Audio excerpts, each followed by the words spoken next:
Hello, I'm Rick Harp. This is Media Indigena, the summer of 2021 edition.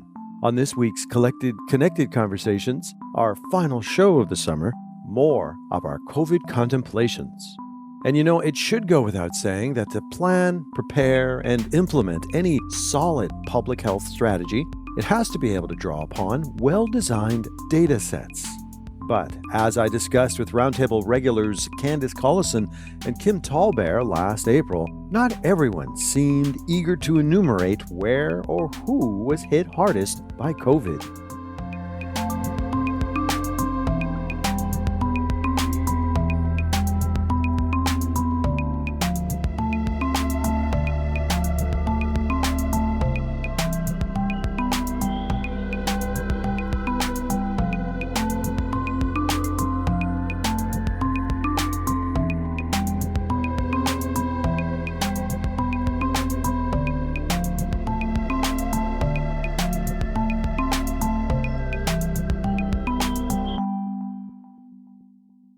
This week's topic will take us across the country, but we'll begin in Canada's biggest city, where the Toronto Star recently reported that the Urban Health Authority will, quote, expand its data collecting capabilities so that it can better assess the pandemic's impact by race and income to assess whether there are disparities and how COVID-19 is impacting some communities, end of quote. And basically, it seems the city's health authority is undertaking this because the province won't. In fact, the Star reports Ontario's chief medical officer, David Williams, said this kind of data collection isn't currently necessary, even though he himself wrote a report on health inequities back in 2016 that highlighted the role factors like race and income play in determining health and the importance of data to understanding that. So, why don't we start with you, Kim? What are your thoughts about this, about collecting it? How critical can it be to getting the big picture on things like COVID-19? You know, I do believe in collecting race and ethnicity data for all kinds of topics. So, you know, I can understand it can be difficult. And some of the news that's circulating around trying to collect data on Native people, for example, in the US and Canada, I get what the complications are. But I do think in terms of understanding health disparities, it's really important to collect that data. Well, I mean, you mentioned the United States. Arizona has been releasing detailed demographic information. I have a story here from Indian Country Today, reprinting a story from Associated Press. They've also released infection data by zip code. Yeah. It says the state has race and ethnicity data for about half of its coronavirus deaths. About 16% of those deaths were Native Americans. Native Americans account for less than 6% of the state's population. At the risk of asking you a totally obvious question, what does that tell you, Kim? We're talking Arizona, right? Yeah. I mean, Native people are getting this condition disproportionately, and I'm seeing on my social media feed, I have a lot of friends that are Navajo or Dene, and they've got, I think, a disproportionate number of cases there. So, yeah, and that's related to living conditions and people living closely together. There are a statistically significant number of households on the Navajo Nation that don't actually have running water. And that matters, right, in terms of all of the hand washing protocols and things like that. Candice, what are your thoughts so far about whether we should track by race/ethnicity and income and how that can potentially benefit Indigenous interests? There's an old adage, what gets measured gets managed, which, can have an up and down side, right? You can have misrepresentation that stems from numbers. You think about the media fascination with poverty porn and this kind of thing. But at the same time, if you've got statistics and you can take them to budgetary people and people who are managing budgets for health and that kind of thing, it does present an evidence argument as to what needs to change. And I think when it comes to structural disparities, you need those kind of evidenced arguments to be made on behalf of not just Indigenous communities, but other communities of color as well. And I think that that's really being borne out as you watch the coverage of COVID-19, that we're seeing more and more, at least my Twitter feed, I feel like is full of people talking about what's happening in these varied, Black, Indigenous, people of color communities and how it's not being reported or accounted for and how much, other kinds of structural disparities are playing into the situation, like Kim described, living situations, access to clean water, those kinds of things. Have you ever heard this term asterisk nations? Not Asterix and Obelix, not the French comics. What? No. Asterisk. It's like the little asterisk symbol where it says not an, there's no data on X, Y, and Z community. And usually it includes Native American communities in US databases. I first heard this term from an Indigenous journalist actually talking about the challenges of reporting on issues in Indian country because there often wasn't enough data to be able to, make those evidence-based arguments about, why, funding isn't flowing to communities, why communities don't have the resources that they need, right? So I think having data does, create spaces within existing systems as unjust as they are, right? It's interesting because, the Arizona data talks about deaths. I'm looking right now at the New Zealand website, the health department, and their Ministry of Health has released testing rates data broken down by ethnicity, Asian, European or other, or MELAA. I'm not sure what that means, unfortunately. Maori and Pacific peoples. They track the number of people and the number of tests and how that all works out in terms of percentiles. So that's not something I've heard about in other jurisdictions, but I bring it up just to show that it can be done. I'm here in Manitoba. The question was put to the top medical officer of the province about whether or not, data is going to start to be disaggregated for Indigenous people. That was probably cases and deaths, not necessarily tests, but it just goes to show in the collective consciousness, we're still just playing catch up. I mean, you're going to gather it better from people that are not having the most severe symptoms. But given our lack of universal testing, we are only testing people that are in crisis, right? We're not testing people like the three of us who may have had it and not know it. Yeah. Yeah, I don't know about where you guys are. It's actually really hard to get tested here. I think it is here too. I think you've got to be basically in a health crisis and have all of the symptoms that they, Yeah. versus in places like where Iceland, they did widespread testing. There's a few places around I think some of the Asian countries, they've done, I just read an article about Vietnam yesterday is doing pretty widespread testing and has done a better job. Mhm. So Yeah, Korea. I don't know the market of these tests, why, I don't know all the ins and outs of why it's so difficult to test more people, but it seems to me that that's actually really important, both for stopping the rapid spread of COVID-19, but also in terms of collecting this data long term.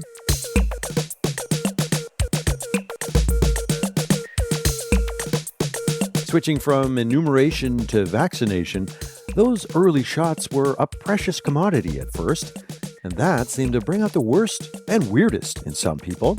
Case in point, the Premier of Manitoba, who last December made some odd arguments about immunizing Indians. Some pure pandemic pandering I discussed with Roundtablers Ken Williams and Brock Pinawanaquat.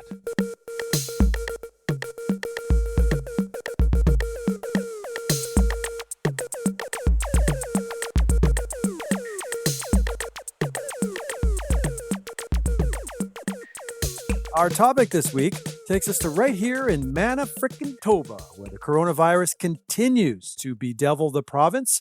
Now, of course, that's the view from 30,000 feet, or some 9,000 meters, if you like, but scooch down closer to the ground, and you'll find that not every place and not every population has experienced COVID's effects equally. Among the worst hit, Indigenous peoples.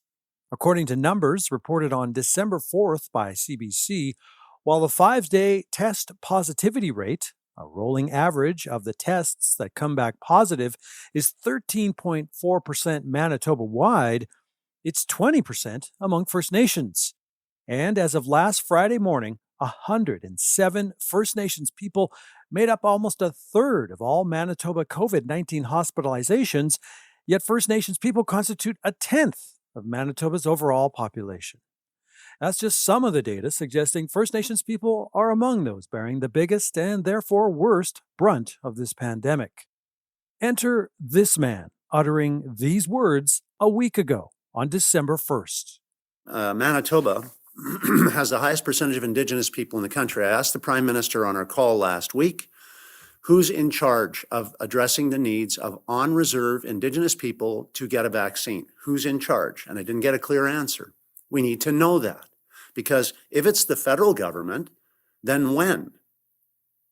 When? Because half our Indigenous people don't live on reserve, but if a vaccine's made available on northern reserves before it's available in southern Manitoba, we're going to have an outpouring, a migration of folks naturally who want to get vaccinated up to northern communities, maybe taking COVID with them.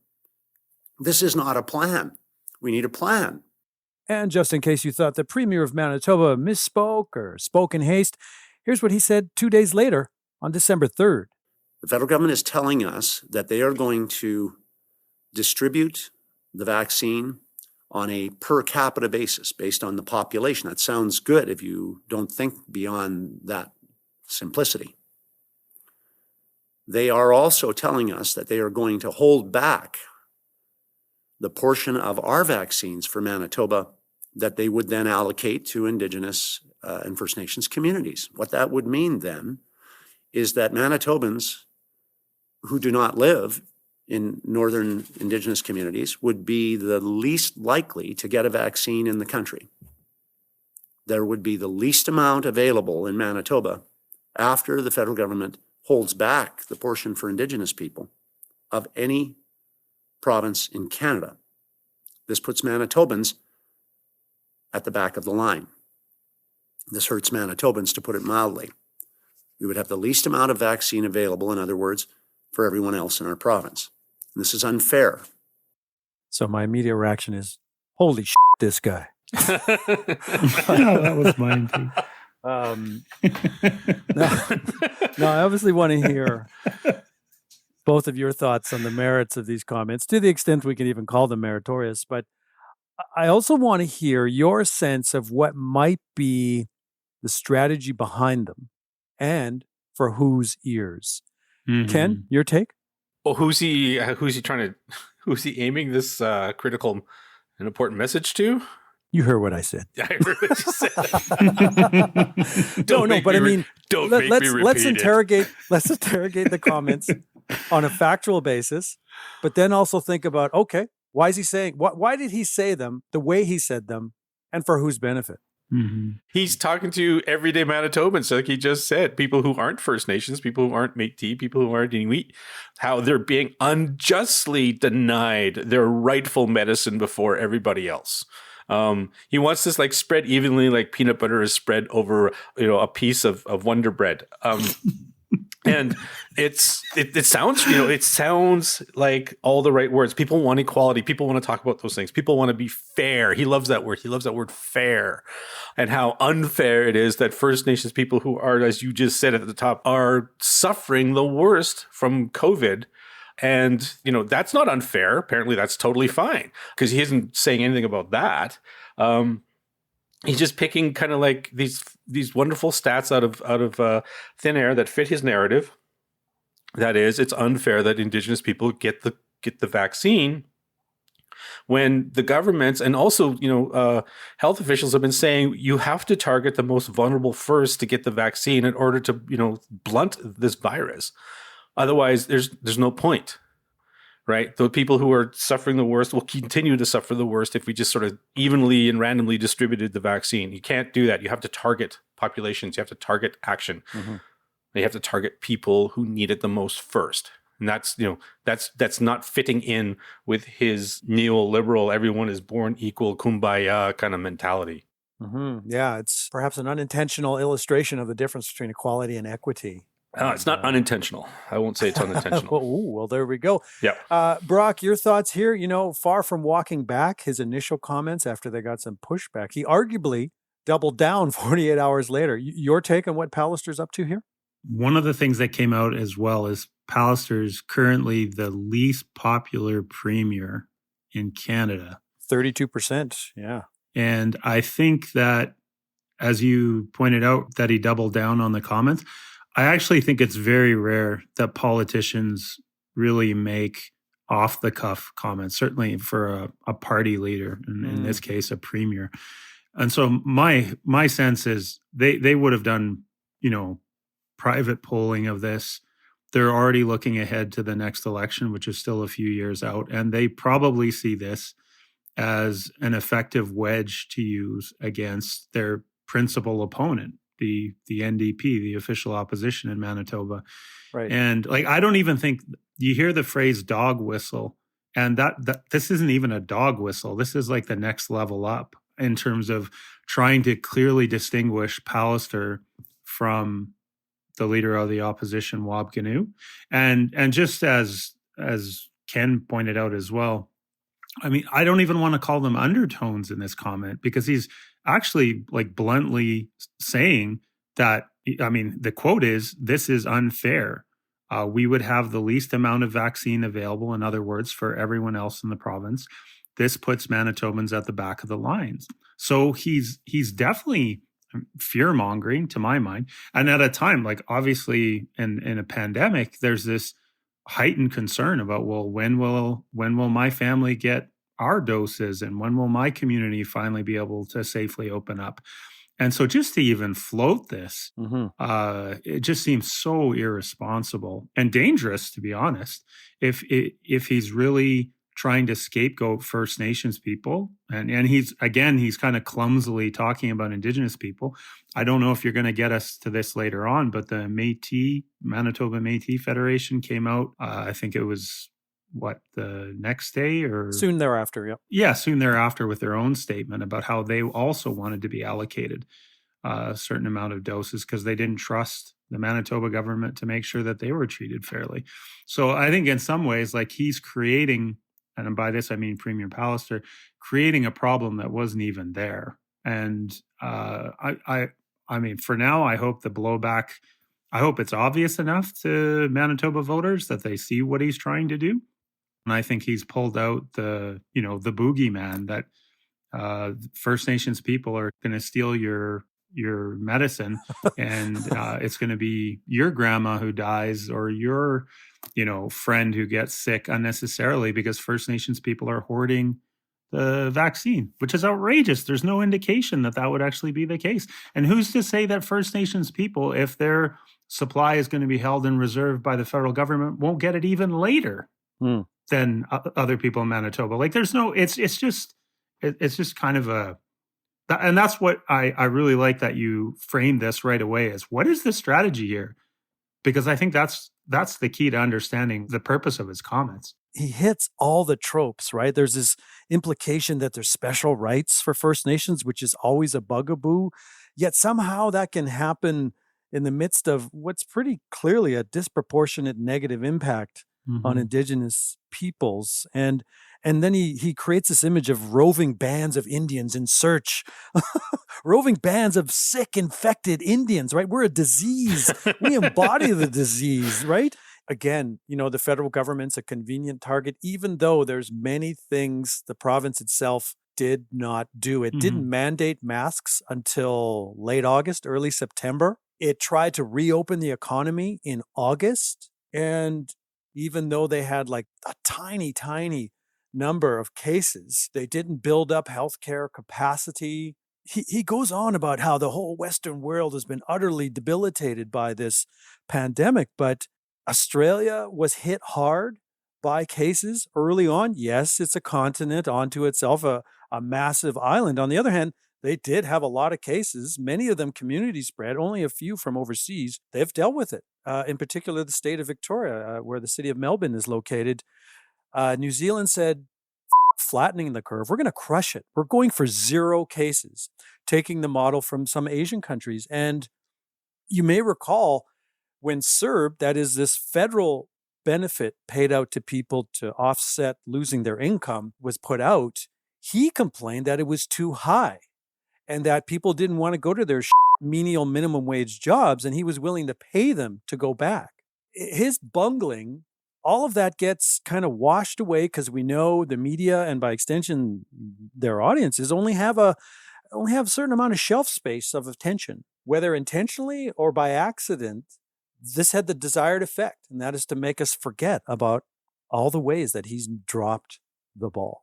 Because here in Alberta, we're actually, a similar style of government, flailing helplessly. Viruses challenge that neoliberal thinking about economies, right? Mm-hmm. We have a collective responsibility when we're dealing with a virus. It's not an individual thing. A vaccine is more than just an individual shot. It's about a group of people who must take the shot. Like that whole thing about the magic word herd immunity requires a majority of people to be vaccinated for it to work. Viruses like SARS, when SARS hit, and when you look at other things like Ebola, when you look at diseases that have high mortality rates, what they do is they go through a population, they wipe it out, and in essence, they actually wipe themselves out. Because if they kill too quickly, then they can't expand. What we're dealing with now is not something that kills quickly. It hunkers, it sort of sits and it's silent, and it waits and it hides, and it takes its time. And that's why people are kind of confused. They go, oh, pandemic means everyone's going to die in the streets. No, it doesn't. It means transmission. And this thing transmits on its own time, on its own way. And the only way to fight it is you have to fight it collectively. This whole push for individualism to fight it is what leads it to spread and be devastating at this level. Again, it's that focus of who is he trying to speak to, and who is he really trying to save. What he's really trying to save is his political career, and he's trying to make sure that his adherents stick to the game plan of economy is everything, private enterprise is everything, and it's getting shattered by this pandemic.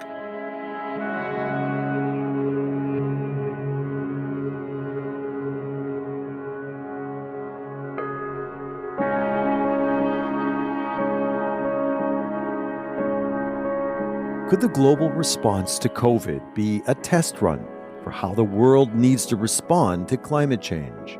It's a question that drove a discussion last December with scientist and broadcaster David Suzuki, who joined Candace, Kim, and I on this podcast to talk about the launch of his own.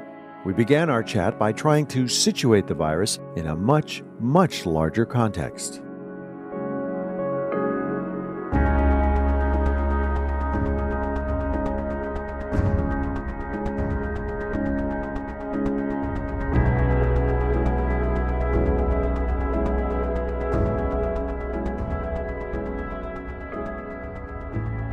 A refrain you come back to time and time again through the different episodes, but in particular air, water, and earth, is that what we do to the air, what we do to the water, what we do to the earth, we in effect do to ourselves. Well, yes, and that's the thing that really gets me. When I hear these people saying, don't tell me to wear a mask, it's my right to make a decision. And my response to that is, so do you have some kind of capsule so that the air you're breathing is only air that belongs to you? Because I have a need too to have that air free of COVID particles in there. So the whole notion of it's my right to be free and don't tell me acts as if there's no connection.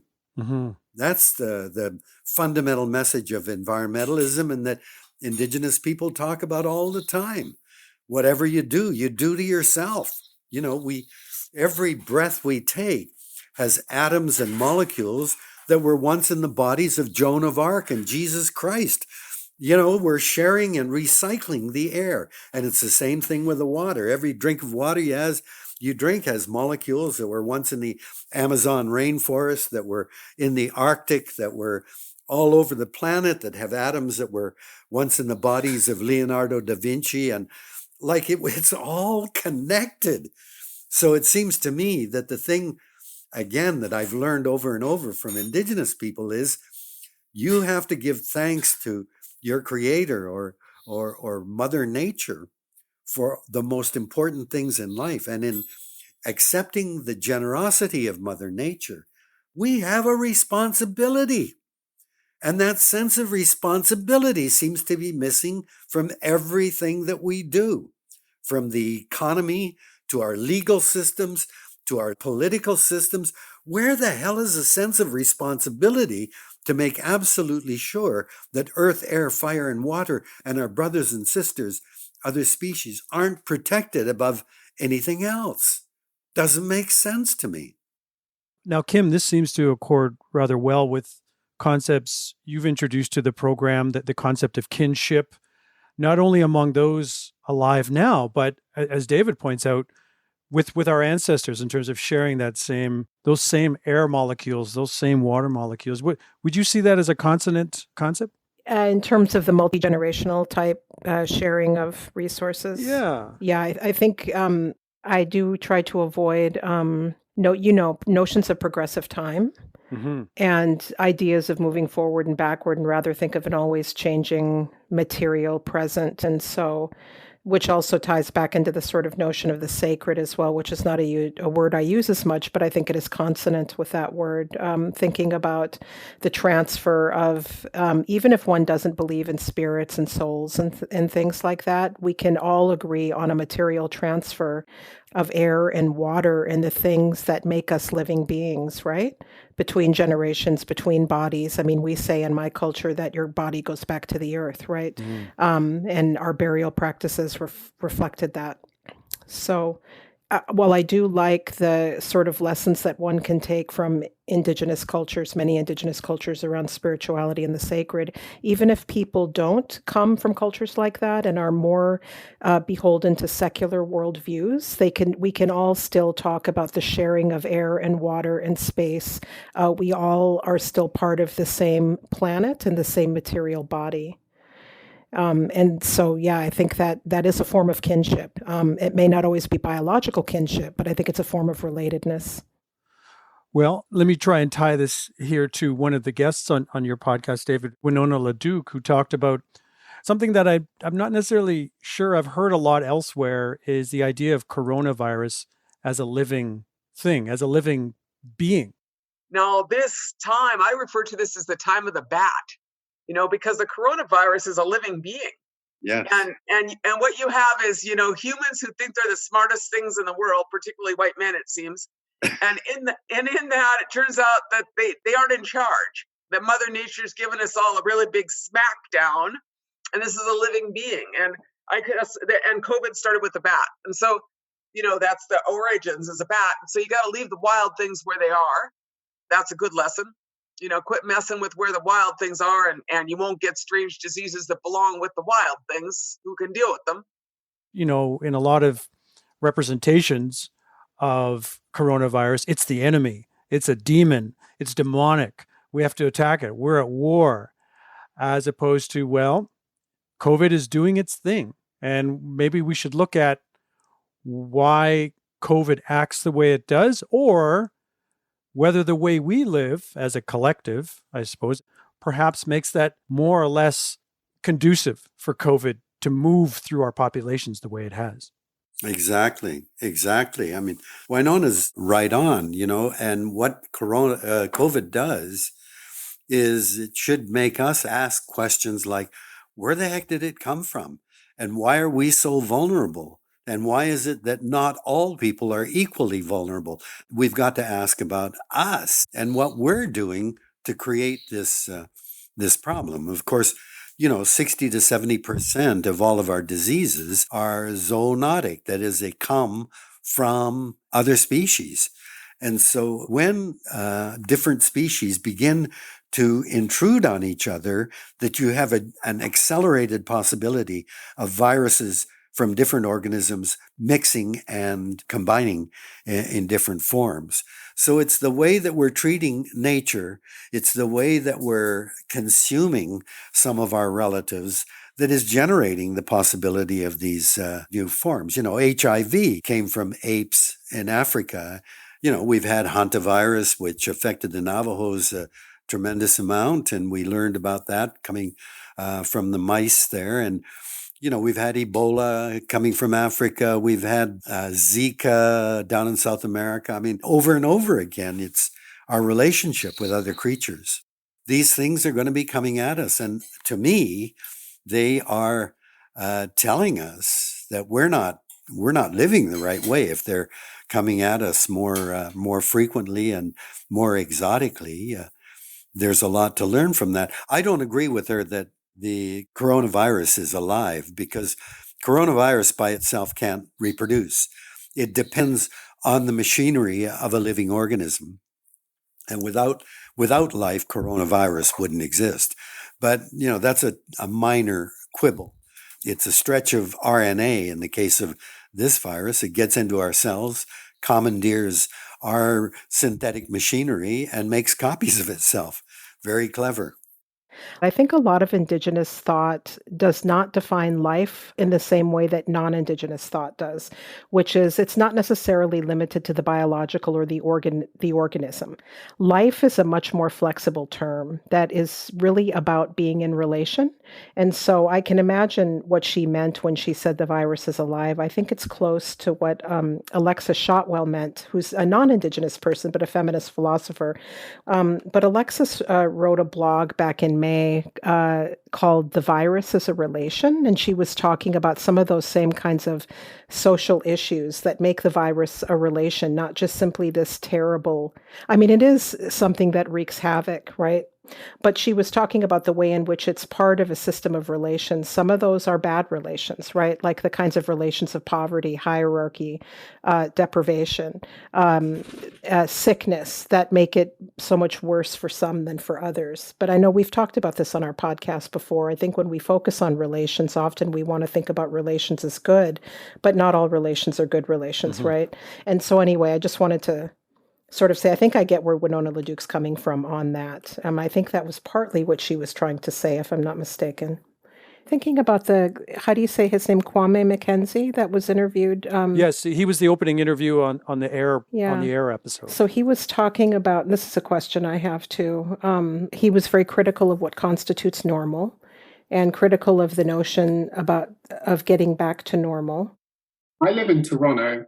Normal means that an average family cannot afford a one-bedroom condo. That's normal in Toronto.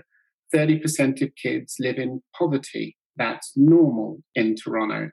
Racialized families haven't had a pay rise in about 25 years. That's normal in Toronto. The housing market is completely out of control. So we have overcrowding. And we have a mental health crisis and a homelessness crisis. So that was normal. So the idea of going back to normal was a terrible thing. And then he was asking how we might keep this aperture open. I think that's the word he used. Yeah. In order to create a positive legacy from COVID before we freeze everything back to quote unquote normal. And I know I hear multiple people talking about that this is an opportunity to do things differently. He talked a lot about how quickly the government mobilized in Canada to provide some sort of welfare to people, right? That was in fact greater than or richer than existing assistance programs. And so I think that's really interesting. I think if this society wanted to solve problems of lack of access, lack of basic material necessities, it could be done. And so I just wonder, what do people think? Are we going to create a positive legacy? I'm feeling pretty pessimistic about that. So I'm just wondering what others think. Sorry.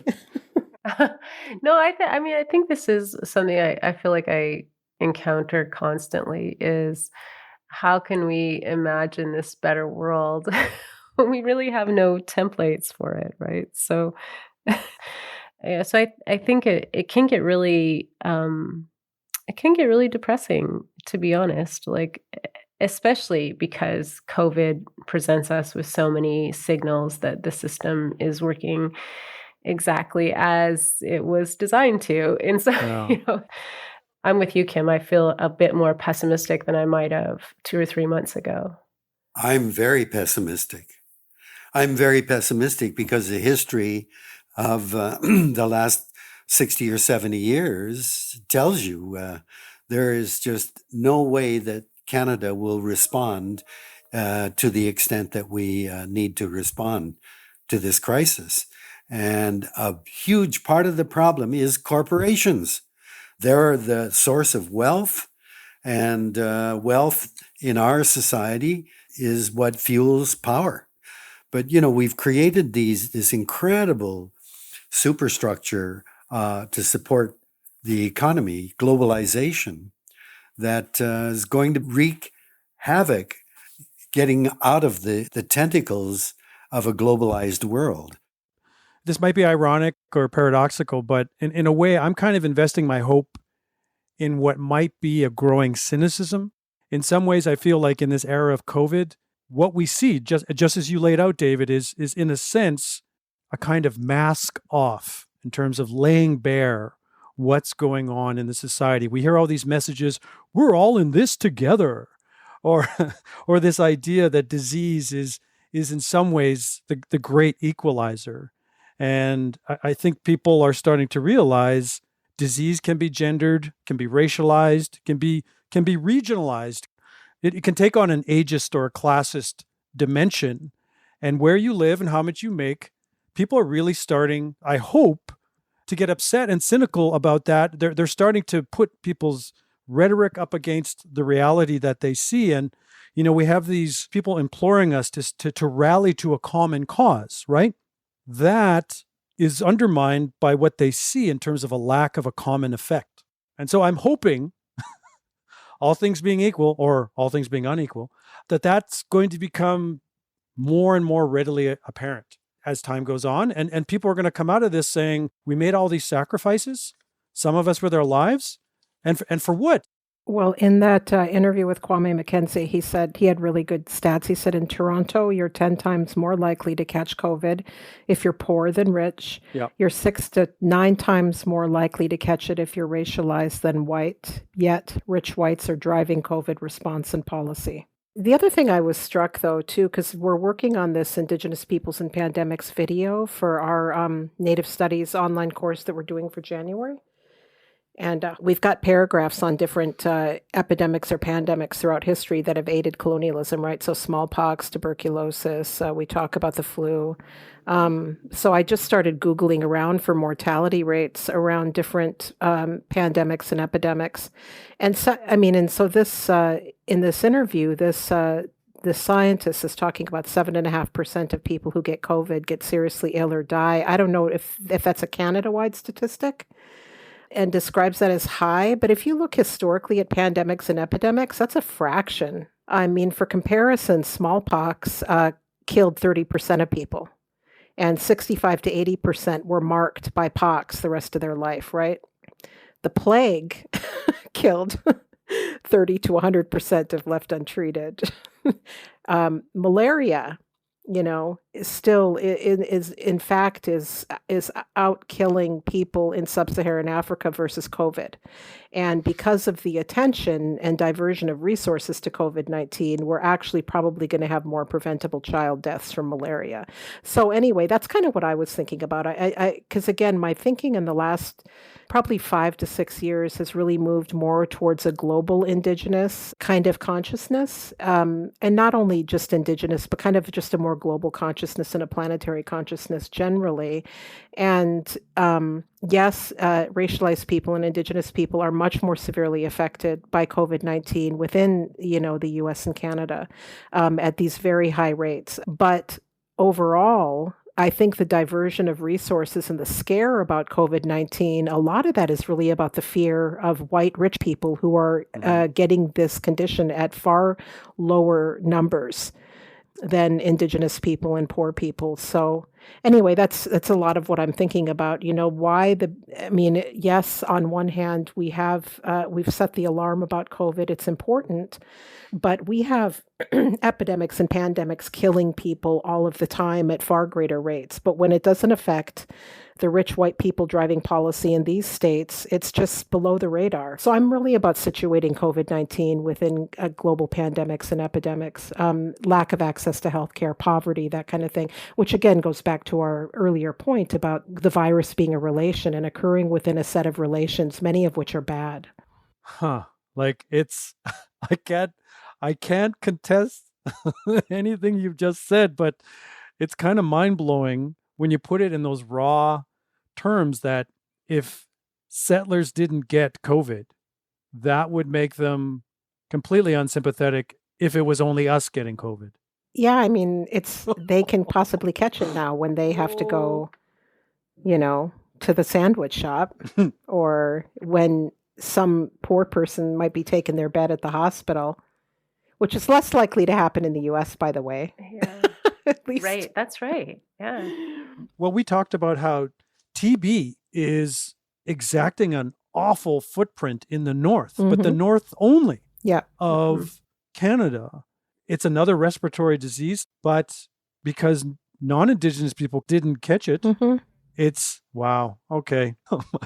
But I do feel intellectually bored by COVID. It's like taking up all the airspace.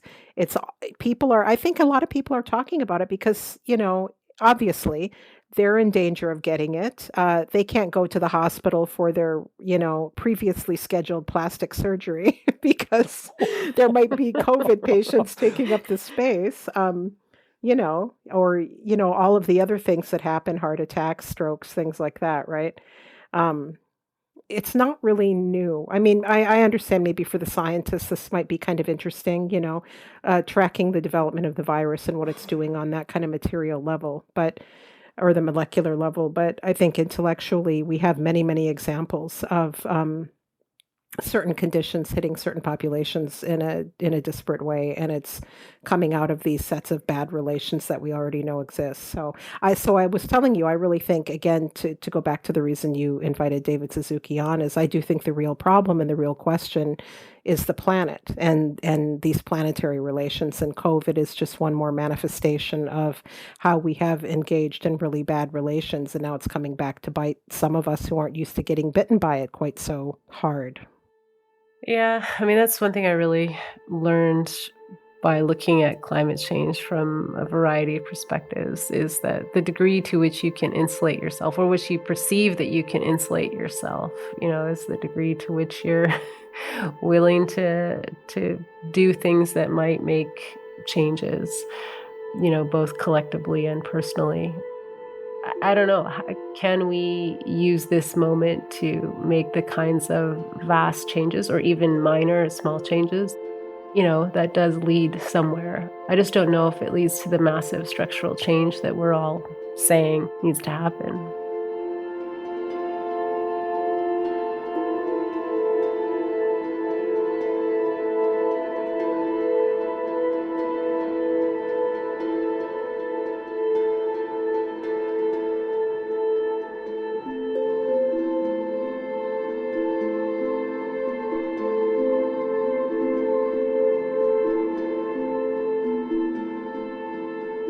By March of this year, the rollout of vaccines was well underway.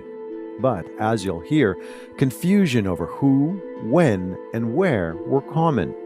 As always, we were alert to whether the most vulnerable would be the most vaccinated in time. Some, like the Métis of Manitoba, said they'd been left out in the cold by the province, prompting Ken, Brock, and I to explore just how much control or capacity Indigenous governments actually have when it comes to safeguarding the health of their own peoples.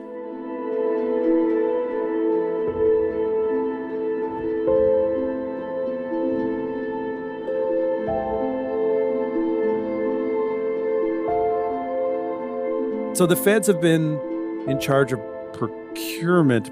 It's their job to get the vaccine. It's the province's job to distribute it.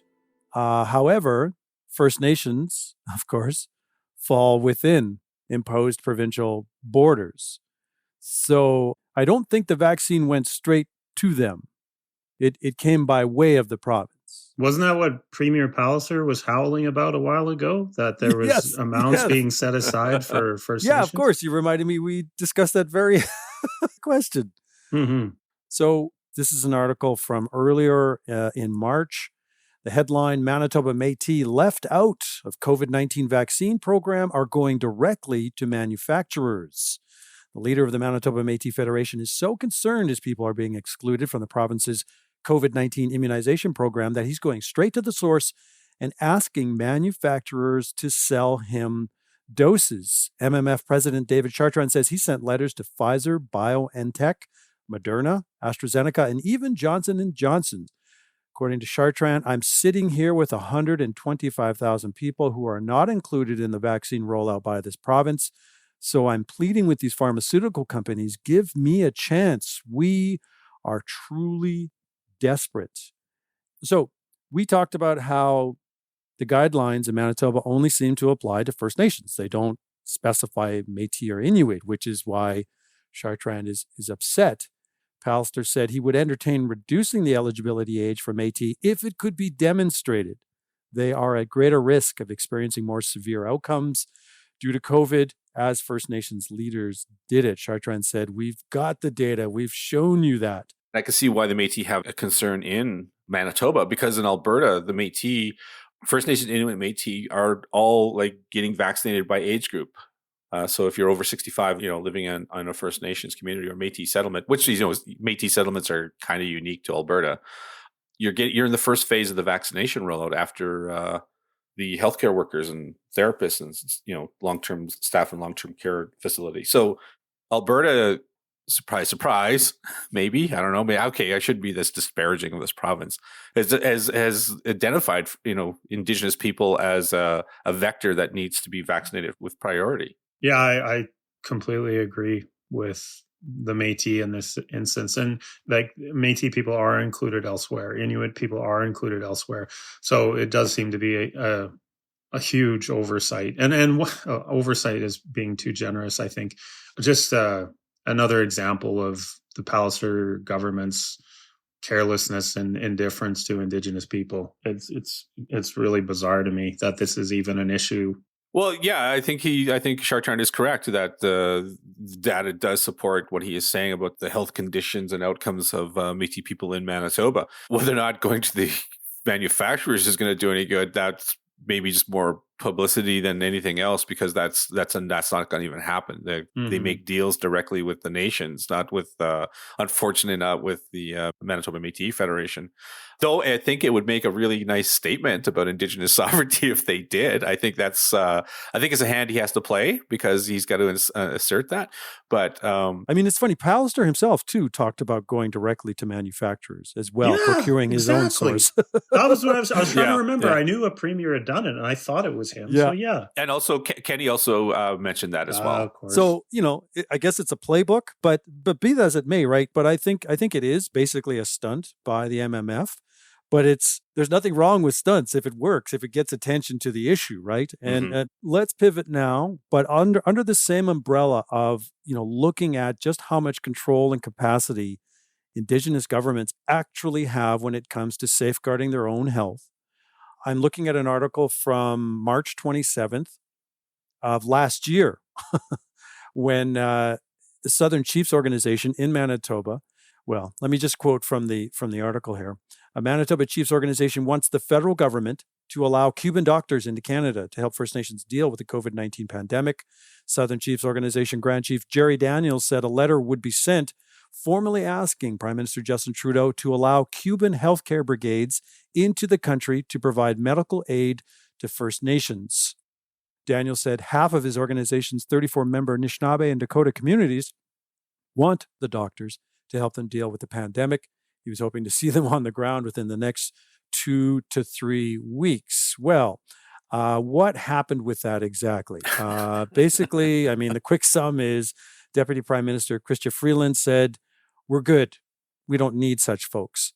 So according to a follow-up article from CBC News, Freeland said Canada has enough medical resources to deal with the COVID-19 pandemic without international help. Quote, Canada's healthcare system has the capacity to deal with this extraordinary challenge. So the Métis wanted to deal with manufacturers directly for vaccines. First Nations in Manitoba wanted to deal directly with Cuba to bring on board the support of doctors as they've been sent around all over the world. I don't know how familiar you are with the Cuban health brigades, Brock, as someone who has an interest in Latin America, but they've been sent to Venezuela, Nicaragua, Jamaica, Suriname, Grenada. They went to Italy, a quote-unquote Western country or wealthy or developed country. So they've been everywhere, man, but apparently they don't belong in Canada. This despite, let me just throw this in there, UNDRIP's Article 23. You remember UNDRIP, right? The one that's going to become whatever in Canadian law. Article 23, Indigenous peoples have the right to determine and develop priorities and strategies for exercising their right to development. In particular, Indigenous peoples have the right to be actively involved in developing and determining health, housing, and other economic and social programs affecting them, and as far as possible, to administer such programs through their own institutions. So, in light of that, how might we look upon what happened with these Cuban health brigades? I think in some ways, like it's a good comparison that Kent made in terms of like the attempt to garner publicity by making this comparison. Just like, I don't, as you guys both pointed out, I don't think it was realistic. And I'm sure Chartrand wasn't expecting these corporations to just mail him out or deliver vaccines for the Métis population in Manitoba. But it's pointing out, a clear health inequity. And that was what I think Jerry Daniels was doing here as well with the Southern Chiefs organization, is trying to make that same point. I do think that it's important to use, whatever tools you have in terms of trying to draw public attention to these issues, but I don't think there was ever a chance of a Cuban health brigade being sent to Manitoba. Not to say that it isn't correct. I mean, I'm sure Canada would benefit. A lot of First Nations and other communities, inner city ones for that matter, would benefit from better healthcare. And Cubans are among the best in the world at providing public healthcare. It is a fair point, but I'd say just in terms of the politics of it, very unrealistic. And just the fact that Chrystia Freeland could slap that aside, and she can. Yep. The federal government does have that power. First Nations people can't override, the federal government's ability to determine who crosses its borders. So that's the colonial reality we're dealing with right now.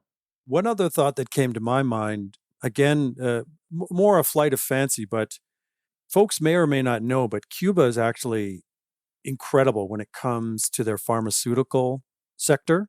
Yeah. And where my mind went is, if Canada's so hell-bent on getting First Nations to develop industries, I see here a perfect opportunity for Canada to once again, quote unquote, bring or domesticate the production of vaccines within its borders, because that was privatized out many years ago. Why not set up a partnership between Cuba, First Nations, to develop and manufacture vaccines? Holy smokes. I mean, make that a pipeline. Shoot some drugs to different places. But anyway, now who's dreaming? Who's fantasizing? Yeah, I here? think I Holy hear the cow. FBI and CIA knocking on your door right now, Rick. Homeland Security. Or CSIS. Or Yeah, CSIS will lose the file, don't worry. I'm looking at an article entitled, "As the World Vies for Vaccines, Cuba's Making Its Own." This is on a ctvnews.ca website, but it's sourced from CNN. Anyway, it says here that starting this month, 2 of the island's 4 homegrown vaccine candidates will begin third and final trials. I just wanted to share the name of each one. 2 of the vaccines are named, and Brock, let's test your Spanish here, or mine in the process. Test yours, yeah. Soberana. Yeah, sovereign. Sovereignty, yeah. The remaining 2 are called Abdallah, the name of a poem written by Cuban revolutionary icon Jose Marti, and Mambisa, referring to Cuban guerrillas who fought a bloody war for freedom against the Spanish. Wow. So could you imagine First Nation making Soberana? Yeah. Mm-hmm. I can.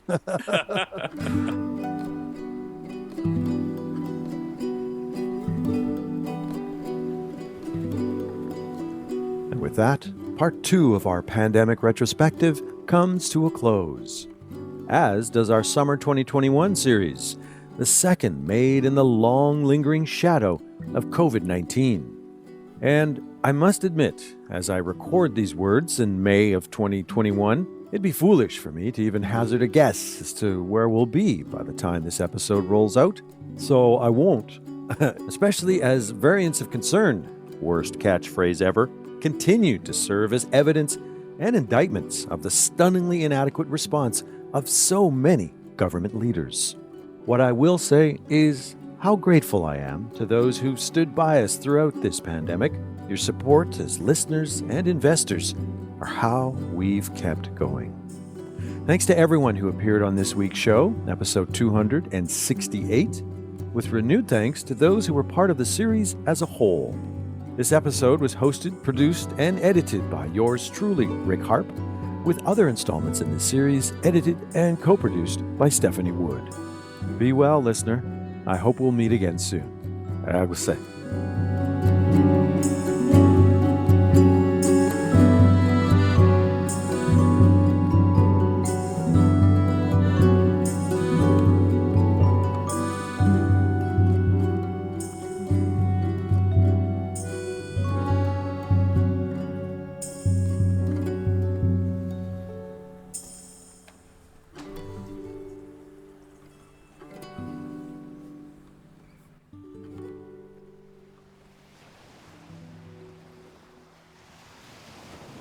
Creative Commons music this episode includes Space Rhythm 2 by Secret Circuit, Wake Up by Kai Engel, as well as Now You Are Here by Sergei Cheremisinov.